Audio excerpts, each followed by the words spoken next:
Former JDU leader Shivanand Tiwari, who has been expelled from the party for anti-party activities, doesn't seem to have developed a liking for JDU's former ally and now a rival, BJP. Even when he's not a JDU member anymore, Tiwari continues to slam the Saffron party. In an exclusive chat with the NNIS, Tiwari said Bharatiya Janata Party has now turned into Modi Janata Party. Tiwari said the BJP has become a party of a single person rather than a party of every member that it used to be earlier.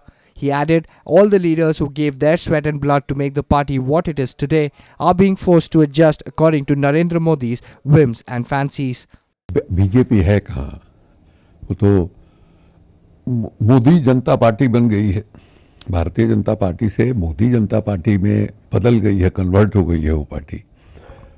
पूरी BJP ढक गई है, कहीं दिखाई देती है, कहीं आडवाणी जी दिखाई देते हैं, कहीं सुषमा स्वराज दिखाई देती है। इसके पहले जितने भी चुनाव होते थे उसमें भारतीय जनता पार्टी के नेताओं की एक टीम जो है दिखाई देती थी।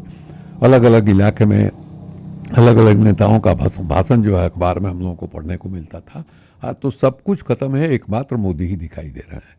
Tiwari said there is complete confusion within the main opposition party. He added that the party's system has become an autocratic one and it has lost its democratic values. सबसे दुर्गति तो पुराने नेताओं की हो रही है। अब मुरली मनोहर जोशी बनारस MP हैं, उनको खदेड़ा जा रहा है कि आप जाइए कानपुर में चुनाव लड़िए। अब कानपुर में कलराज मिश्रा कह रहे हैं कि भाई हम लोग को तो पार्टी ने कहा था और हम यहाँ लगातार जो है काम कर रहे हैं। अब ये हालत है कि उनको वहाँ से बेदखल किया जा रहा है। अब पार्टी का जब इतना शोर है, इतनी ताकत है, 272 सीट अकेले ले आ रहे हैं, तो पार्टी के अध्यक्ष राजनाथ सिंह गाजियाबाद छोड़ करके लखनऊ जा रहे हैं। अब लखनऊ में लालजी टंडन जी हैं जो अटल जी के इलेक्शन एजेंट हुआ करते थे, पुराने नेता हैं, लखनऊ में जिंदगी भर उन्होंने काम किया है, वहाँ से सांसद हैं, उनको कहा जा रहा है कि आप हटिए। This report was brought to you by NNIS.